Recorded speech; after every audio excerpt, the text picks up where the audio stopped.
This is a video tutorial on calculating the wavelengths of light emitted by a falling electron. This topic revolves around the idea that electrons within an atom release energy in the form of light to jump from further stationary states to closer stationary states relative to the nucleus. The goal of this topic is to determine the wavelength of the light that was released, since it corresponds to the exact transition of stationary states by the electron.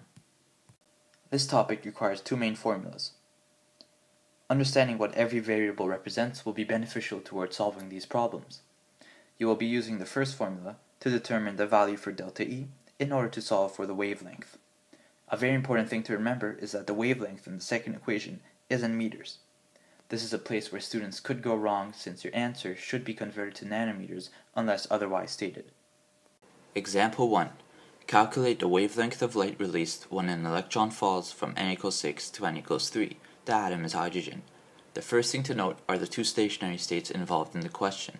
In this case, the two stationary states are n equals 6 and n equals 3. In order to find the wavelength, we first need to figure out the value for delta E. To do this, we use the formula En equals E1 over n squared. We use this formula twice, once for when n equals 6 and a second time for when n equals 3.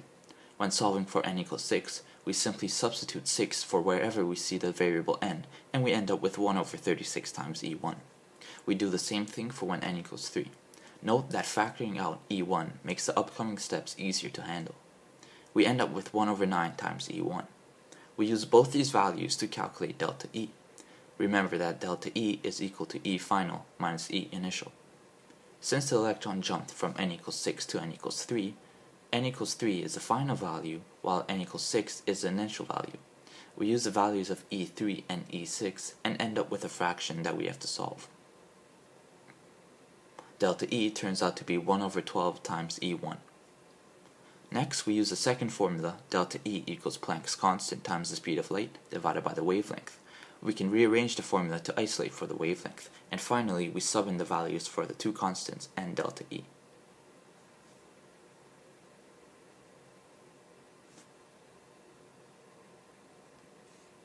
Note that you should input this whole fraction into your calculator at once to make it a quicker and safer calculation. At this point, it is very easy to make an error, therefore it's recommended to do this calculation at least twice on your calculator to keep a consistent answer. One more thing to note is that the given E1 value, which was stated in the question, was not used up until this point. Previously, we only wrote E1 rather than substituting the actual value, since it is much more efficient to substitute it when you have the equation for the wavelength set up. The wavelength turns out to have a negative value on the calculator.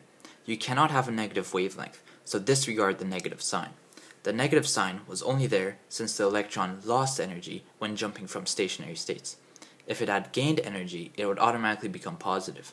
Keeping the negative is a sure way to lose marks. Since the units for lambda are in meters, our last step is to convert it to nanometers and have a therefore statement. Since 1 nanometer equals 10 to the negative 9 meters, in this case we can move the decimal of the wavelength 3 places to the right to make it from 10 to the negative 6 meters to 10 to the negative 9 meters to make the conversion easier. This is optional but recommended, since the mistake in converting units changes your answer drastically and leads to losing marks. We end up with a wavelength of 1095 nanometers. It is optional to write it in scientific notation. Pay attention to the number of significant digits. We write 4 significant digits since the E1 value, which was stated in the question, only had 4 significant digits.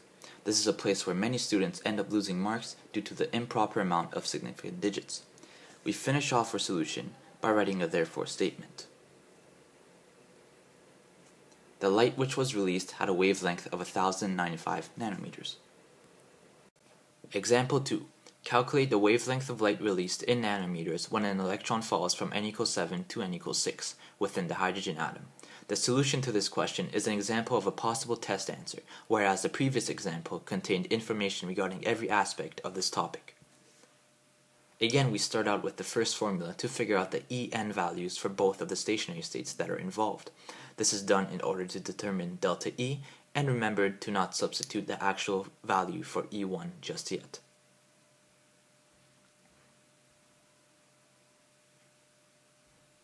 Next, we use the second formula to determine the wavelength. Now is the time where we substitute all known values, which include Planck's constant, the speed of light, and delta E, which also incorporates the value for E1. Lastly, we convert the wavelength from meters to nanometers, and always remember to have your wavelength as a positive value, as this is where some students will make a mistake. Conclude your solution with a therefore statement. Keep in mind that your wavelength should have a proper amount of significant digits, which is 4.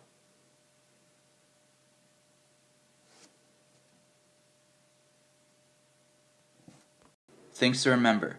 Always have a positive wavelength. Do not forget to convert meters to nanometers.